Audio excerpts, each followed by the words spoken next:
NGO के नाम पे अपने पुरुष शागिर्दों के साथ मिलके लगातार वसूली करती है और समाज की तो बात छोड़ दीजिए, शोषण अपने पति का कर रही है। नहीं तो 50-50 हज़ार रुपये का महीना तत्काल शुरू कर। आखिरकार एक पत्नी इतना नीचे गिर कैसे सकती है? आखिरकार हमारा समाज कहाँ जा रहा है? और एक पुरुष को लगातार प्रताड़ित किया जा रहा है। लगभग कितने वर्षों से वो आपको प्रताड़ित कर रही है? पुलिस से क्या उम्मीद करेंगे सर? वो तो सब कानून ऊपर भेज देते हैं, लिख पढ़ दिए, जब भी हुआ जब केस कर दी। नमस्कार, देशवा न्यूज देख रहे हैं आप और मैं हूं आपके साथ धीरज परासर। अतुल सुभाष के बारे में मीडिया में काफ़ी ट्रेंड भी कर रहा है और सोशल मीडिया पे उनके बारे में काफ़ी जानकारी भी दी जा रही है। उस इंजीनियर की हत्या की गई, आत्महत्या उसको नहीं बोलना चाहिए। वैसा ही कुछ मामला पटना से मात्र 55 किलोमीटर की दूरी पे बख्तियारपुर की है। ये हमारे सामने बैठने वाले शख्स अपनी पत्नी से इतने प्रताड़ित हो चुके हैं कि अब ये भी उसी राह पे जाना चाहते हैं। इनकी पत्नी अपने आप को समाज सेविका कहती हैं, अपने आप को कहती हैं कि हम एनजीओ चलाते हैं, लेकिन वो नागिन इनको डसने के साथ साथ पूरे घर, परिवार और समाज और बिहार को डस रही है। पूरे बिहार में एक आतंक के रूप में, एक जहरीली नागिन के रूप में विख्यात हो गई है। हमारे साथ हैं कंचन मैडम, जिनकी बात मैं कर रहा हूं। उनके एक पुरुष कहिए, लाचार पुरुष कहिए, बलात्कारी पुरुष कहिए, ये मैं नहीं कह रहा हूं, ये रिपोर्ट कहेगा आगे। और इनकी व्यथा इन्हीं की जुबानी सुनाते हैं कि कंचन फ्रॉड के तथाकथित पति, जो कंचन फ्रॉड कहती हैं कि हमारे साथ कुछ कुछ गलत हुआ। आइए सूरज जी से ही पूछते हैं और सूरज जी से ही बात करते हुए जानते हैं कि आखिर पूरा मामला क्या है। सूरज जी, ये एक सर्टिफाइड कॉपी है कोर्ट का और इसमें सुपरविजन रिपोर्ट है जो स्थानीय पुलिस के द्वारा दिया गया है न्यायालय में। ये व्यक्ति कितने दिनों तक पहले आप जेल भोगे थे, सो बताइए। जेल तो लगभग हम 1 से 1.5 महीना तक रहे थे। 1.5 महीने तक आप जेल में रहे। 1.5 महीने जेल भोगने के बाद इन पे इल्जाम लगा कि इन्होंने बलात्कार किया, वो भी किसका? अपनी पत्नी का। सोचिए, ये रिपोर्ट कह रहा है कि 2 बच्चे हैं, इनका शादी हुआ, अब फिर ये पुरुष बलात्कारी कैसे निकल गया? एक महिला, एक नागिन किस तरीके से विष पूरे समाज और पूरे देश में, पूरे खास करके परिवार में घोल सकती है, वो जानने की जरूरत है। बार बार मैं कहता हूं कि कंचन फ्रॉड जो एनजीओ के नाम पे अपने पुरुष शागिर्दों के साथ मिलके लगातार वसूली करती है और गरीब और शिक्षित महिलाओं को प्रताड़ित करती है, उसको डरा धमका के स्थानीय कुछ न कुछ थाना पुलिस के माध्यम से एफआईआर करवाने की धमकी देती है, फिर उसका शोषण करती है। और समाज की तो बात छोड़ दीजिए, शोषण अपने पति का कर रही है। 2017 में मामला आया था, सुपरविजन रिपोर्ट में क्या आया है सर, एक बार बताइएगा हमारे दर्शकों को। केस 2017 में तो कर दी। हमको तो पुलिस बार बार खोजने के लिए आते थे बख्तियारपुर। उस समय मेरा हाथ फ्रैक्चर हो गया था, तो हम इधर उधर दुकान वैसे भी देख रहे थे कि पुलिस का मामला आ चुका है, बेल वगैरह हमको नहीं मिल रहा था, तो दुकान बंद ही रखते थे। इसके मामले में करीब 1.5 साल तक दुकान मेरा बंद रहा। पुलिस से डर लग रहा था कहीं गिरफ्तार करके हमको तो जेल न भेज दे। तब इससे हम आए कंप्रोमाइज़ करने के लिए। ये पैसा वैसा लेने का बात की कि ऐसे इतना लेंगे तब आपका हम बेल करवा दें। हम एग्री हो गए, कोर्ट में गए, कोर्ट में बुलाई कि चलिए वहाँ से सेटलमेंट कर। कौन बोली? कंचन नागिन जी, जो बोलिए, अब उसको तो जी पूरा दुनिया ही जो बोले। तो पैसा के लेन देन का सब सौदा तय हो गया, इसको तो सेटलमेंट करना ही नहीं था। जैसे कोर्ट रूम से बाहर निकले, शाम हो गया, ये सब करते करते प्रक्रिया में पीछे से पुलिस आके पकड़ ली, ले गई थाना। तो हम एक ही जवाब कहेंगे कि सर हम एक बार उससे बात करना चाहते हैं। वो हमसे सेटलमेंट करने के लिए आई थी, बुलवा दिए, वो तो बात भी की। सीधे बोलती है ना, कौन सेटलमेंट, हमको कुछ नहीं करना, इसको जेल भेजिए। जेल तो चले गए सर।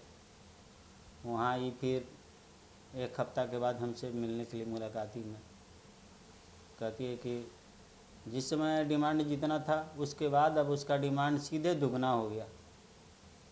इतना दोगे तभी तुमको निकलने नहीं देंगे, नहीं तो तुमको 7 बरस तक सराएंगे। अब कौन दुनिया का ताकत है कि तुमको बाहर निकाल देगा, हम देखते हैं। वो अपना लैंग्वेज में बोली। वो तो फिर मेरा जो भी चल रहा था तो देख ही रहे थे कि आधार पे हमको फिर बेल मिला। आखिरकार एक पत्नी इतना नीचे गिर कैसे सकती है? आखिरकार हमारा समाज कहाँ जा रहा है? और एक पुरुष को लगातार प्रताड़ित किया जा रहा है। लगभग कितने वर्षों से वो आपको प्रताड़ित कर रही है? अब तो 10 बरस से ऊपर हो गया, चला आ रहा है। देखिए, अब जहां तक मुझे लगता है कि वसूली करना मुख्य उसका हथियार है, उस फ्रॉड नागिन का।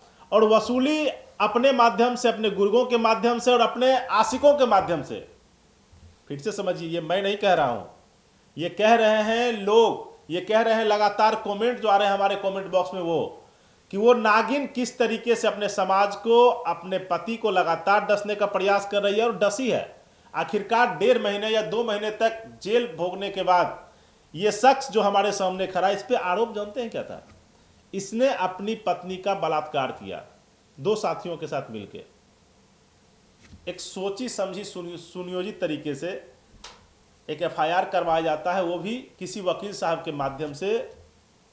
1-1.5 महीने के बाद फिर किसी मेडिकल हॉस्पिटल से फिर एक रिपोर्ट बनवाई जाती है। आपको तो पता ही है क्या होता है।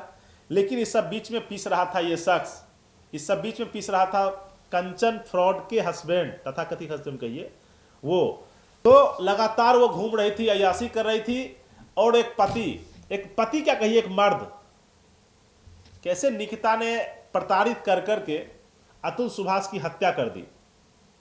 वही हाल सूरज जी का होने वाला है कुछ दिनों में, क्योंकि सूरज जी इतने फ्रस्ट्रेशन में जा चुके हैं, इतने मानसिक रूप से इनको प्रताड़ित किया जा रहा है। कभी इनके दुकान पे जाके, कभी इनके घर जाके, कभी इनकी गेस्ट को परेशान किया जाता है। और ये लगातार एक चक्रव्यूह रच के उस फ्रॉड नागिन के द्वारा लगातार किया जा रहा है। सूरज जी, उस महिला से शादी होने के बाद आपकी जिंदगी कहां से टर्न ले ली और वो कैसे आपके हाथ से निकल गई? एक संक्षिप्त में हमारे दर्शकों को थोड़ा सा बताइए। देखिए, शादी से पहले ही उसका बहुत सारे से कांटेक्ट था, जो हम सोचे कि चलो शादी के बाद कुछ तो सुधार हो जाएगा, हर घर गृहस्थी अपना संभाल लेगी जी। लेकिन उसका कांटेक्ट टूटा ही नहीं। लगातार हमको तो ये सब पता नहीं चला। जब 1 बार 2 बार सब लोग से सुनते थे, जब आंखों से देख लीजिएगा तो कहाँ से आप बर्दाश्त कर पाइएगा? कोई पति बर्दाश्त नहीं कर सकता है, या कोई पत्नी बर्दाश्त नहीं कर सकती है कि हमारे पति कहीं रहे। अरे गर्लफ्रेंड बॉयफ्रेंड बर्दाश्त नहीं करता है तो पति पत्नी की बात है। आखिर कंचन मैडम मत कहिए, उनको नागिन कहिए, किस दांत से विष गिरा देंगी, किस दांत से प्यार, वो तो सर को ही पता होगा। लेकिन इनको इतना डसा गया है कि अब इनमें बोलने की हिम्मत, बोलने की क्षमता भी खत्म हो गई है। लगातार प्रताड़ित होते होते एक शख्स अब इतना टूट चुका है और न्यायालय से उम्मीद बस रह गई है, क्योंकि स्थानीय पुलिस का भी सहयोग इनको नहीं मिल पा रहा है। पुलिस प्रशासन का कैसा सहयोग रहा अभी तक? पुलिस से क्या उम्मीद करेंगे सर, वो तो सब कानून ऊपर भेज देते हैं, लिख पढ़ दिए, जब भी हुआ, जब केस कर दी, जाइए कानून के दरवाज़ा खटखटाइए, डेट पर डेट। आज 10-12 साल हो गया है, चल रहा है केस। मानसिक रूप से तो हम बहुत परेशान अब हो चुके हैं, हद हो गया। मानसिक रूप से परेशान और प्रताड़ित, फिर से कहूंगा, ये शख्स फ्रॉड कंचन के पति हैं। गौर से देखिए इस शख्स को, चेहरा भी ठीक से देखिए। इन पे इल्जाम क्या है? 2 साथियों के साथ मिलकर इन्होंने अपनी ही पत्नी का बलात्कार किया। लेकिन इस पूरे मामले में एक ही बात समझ में आता है, देशवा न्यूज के दर्शक भी, आप भी समझते हैं कि यौन शोषण कंचन मैडम का हथियार है या वसूली करना उनका मुख्य रूप से हथियार है। दोनों 2 बातें हैं। वसूली इनसे लगातार किया जा रहा है, इनसे कितना पैसा मांग रही है? ये तो 50-50 हज़ार रुपये का महीना तत्काल शुरू करो। 50,000 रुपया महीना इस शख्स कमाता भी नहीं होगा, 50,000 रुपया महीना उसको चाहिए। लगभग हमारे आंकड़े कहते हैं कि ये फ्रॉड कंचन मैडम, नागिन कंचन मैडम, जो लगातार पूरे समाज को डसने का काम कर रही है, अररिया से लेके जमुई तक, और बिहार का एक भी हिस्सा ऐसा नहीं है जब इसने अपने पुरुष मित्रों के साथ मिलके लूटने का काम नहीं किया है। तो ये बोलती है कि हम घर बसाते हैं, कभी पत्नी को पति से, कभी पति को पत्नी से लड़ाना है और 112 नंबर के साथ ट्यूनिंग करके कुछ उनको अपना माल उल दे के और उसके बाद वहाँ ले जाके फिर उसको प्रताड़ित करवाना है और फिर उससे एक लेटर पैड पे लिखवाना है, एक रिसिप्ट काट के देना है। ये सारा फ्रॉड गतिविधि कंचन मैडम ही करती हैं। कंचन मैडम की कहानी लगातार देशवाणी न्यूज पे जारी है, लेकिन फिर से कहते हैं ऐसे फ्रॉडों से समाज को बचने की जरूरत है। चाहे कोई भी व्यक्ति हो, आप इस फ्रॉड नागिन से बचे हुए रहिए। जिसने अपने पति को नहीं छोड़ा, जिसने अपने परिवार को नहीं छोड़ा, जिसने अपने बिहार को नहीं छोड़ा, जिसने अपने समाज को नहीं छोड़ा, वो आपको क्या छोड़ेगी। आप कभी भी ऐसे एनजीओ या ऐसे संस्था के पास मत जाइए अपनी समस्या को लेके जिसमें आपका शोषण और दोहन किया जाए। कभी पैसा लेके पति के पक्ष, कभी पैसा लेके पत्नी का पक्ष। और ये घुसखोरनी कंचन मैडम, करप्ट कंचन मैडम जो अपने आप को कहती है कि हम एनजीओ चलाते हैं, ये महिला समाज के नाम पे कलंक है। इस महिला ने समाज को इतना दुर्गंधित कर दिया है, इस महिला ने समाज को इतना दूषित कर दिया है कि ये बेचारे क्या, जिस पुरुषों के साथ उसने थोड़ा सा भी अगर संबंध रखा होगा एनजीओ के माध्यम से, वो सब उससे प्रताड़ित और परेशान होंगे और उनसे कहीं ना कहीं बच के निकलना चाहते हैं। तो मेरा सलाह आप लोगों से है कि ऐसी फ्रॉड नागिनों से आप बच के रहिए। किसी भी एनजीओ के पास आप ना जाइए, सिर्फ और सिर्फ कानून व्यवस्था पे आप अपना ध्यान केंद्रित कीजिए। स्थानीय पुलिस है, न्यायालय है, पूरा का पूरा सिस्टम एक बना हुआ है। न्यायपालिका और कार्यपालिका में जाके अपने कामों को आप कर सकते हैं। देशवाणी न्यूज में खबर कंचन फ्रॉड पे लगातार जारी रहेगा।